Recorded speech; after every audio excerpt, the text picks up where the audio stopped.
Thelema, Coast to Coast, Show 41, May 29th, 2007.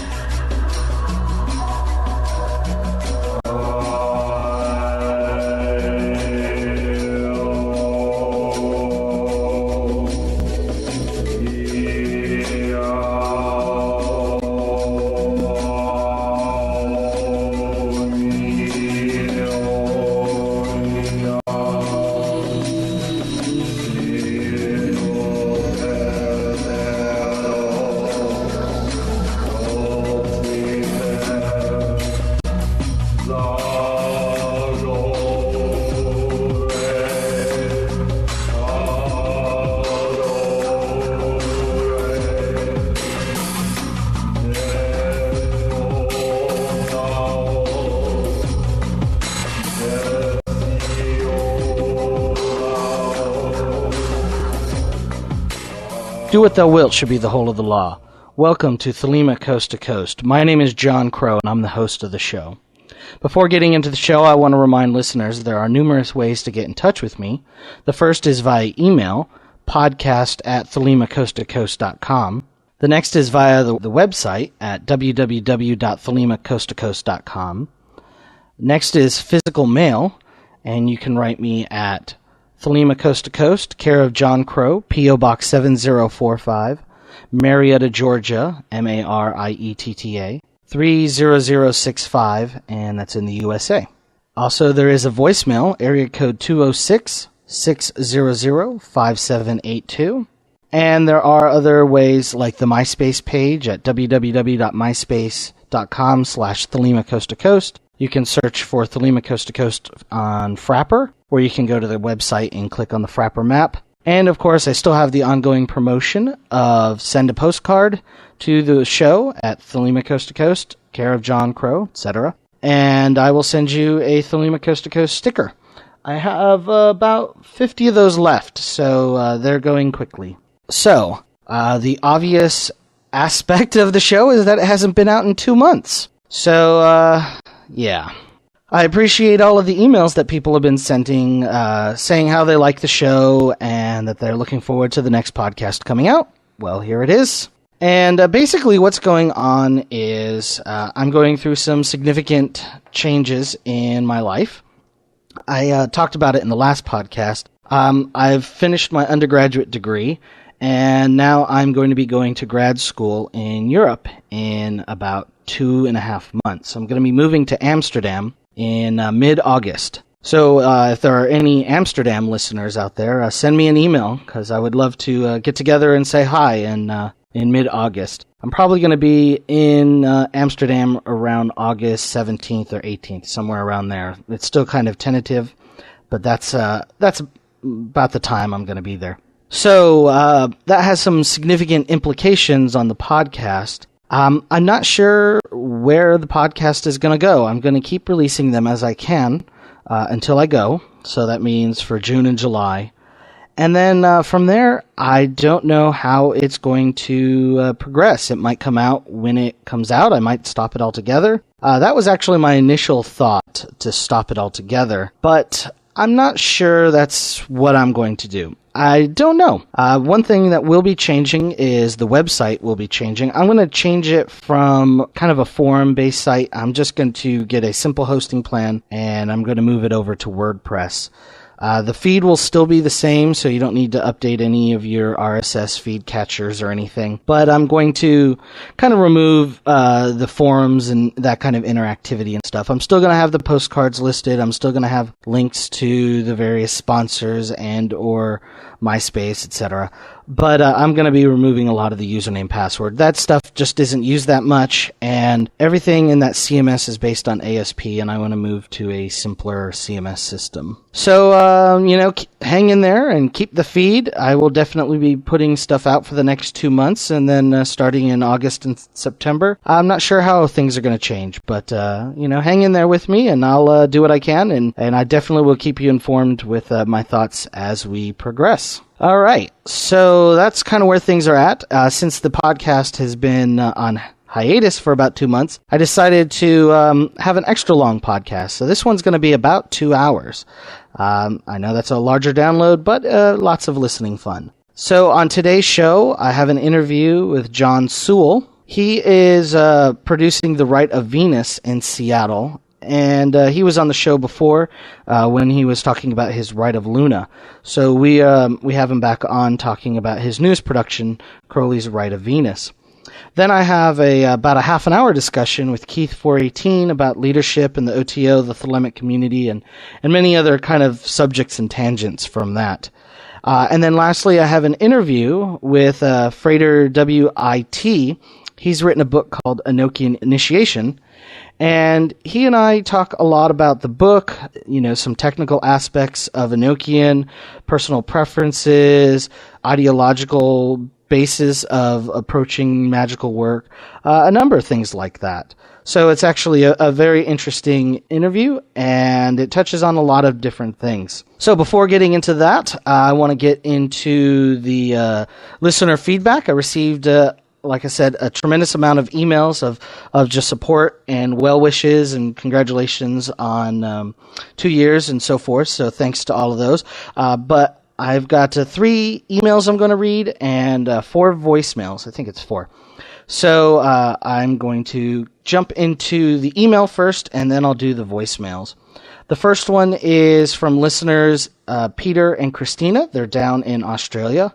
They say, we've been listening to your podcast for a while now. Together with my lady, I found them to be very open and informative. Keep up the good work. And I know that you will have many fans here in Australia. My lady and I run a magical temple registered as Order of Obsidian here in Australia. We follow Thelema and use Crowley's work in much of what we do. Unfortunately, the OTO is not well represented here in Australia, other than by a few of those whose main interest is in making financial profit rather than encouraging spiritual and magical knowledge and teaching such. Once again, many thanks for the podcast and for the efforts you are putting into the work, Peter and Christina. Well, I'm sorry to hear that is your impression of the Australian OTO.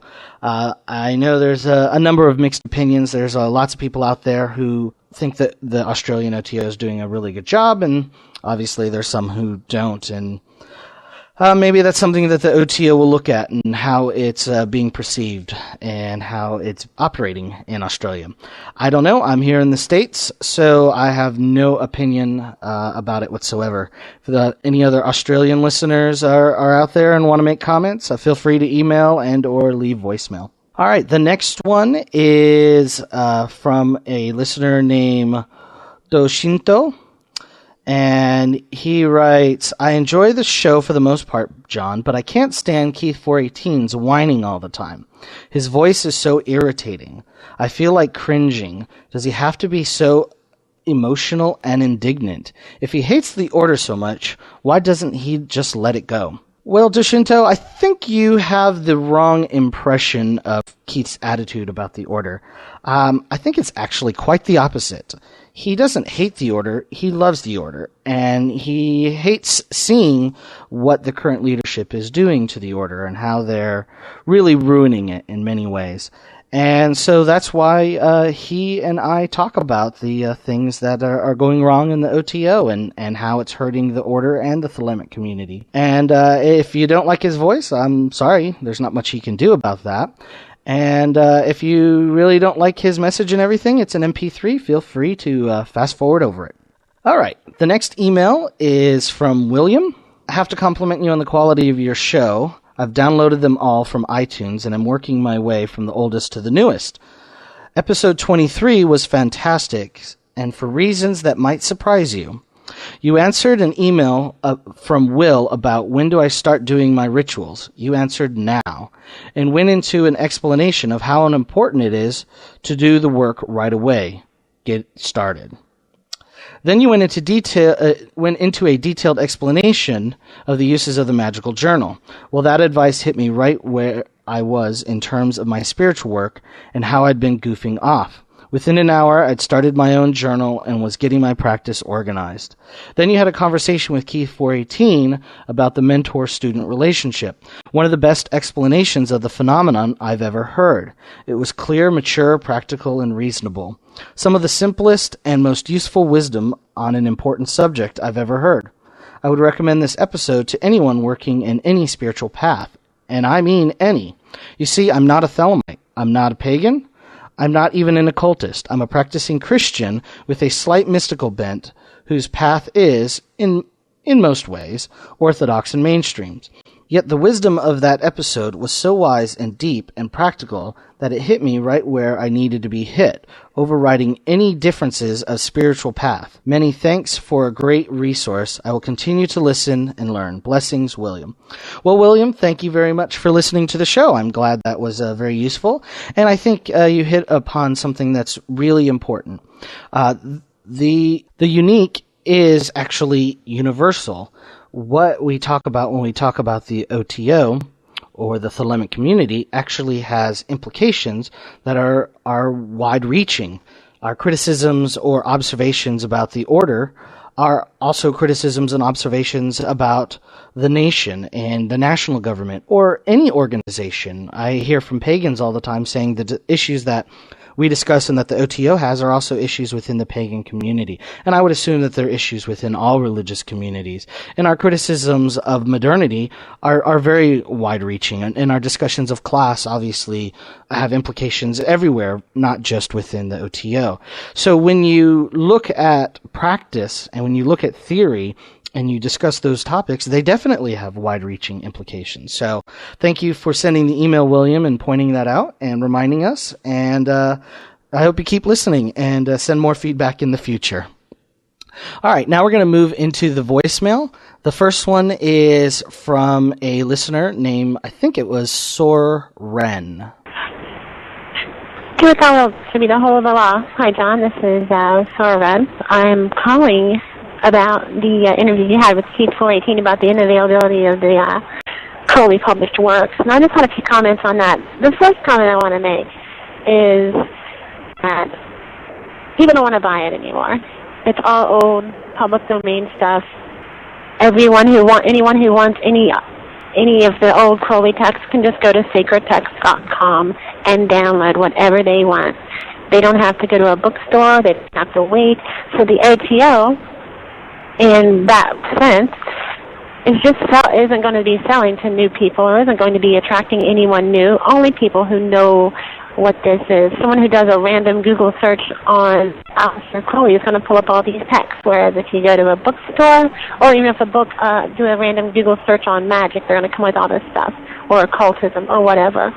People aren't going to do that at a bookstore. It's really, I think it's more of a waste of time to do. The people who are going to buy it already have it. Second of all, believe it is not Crowley.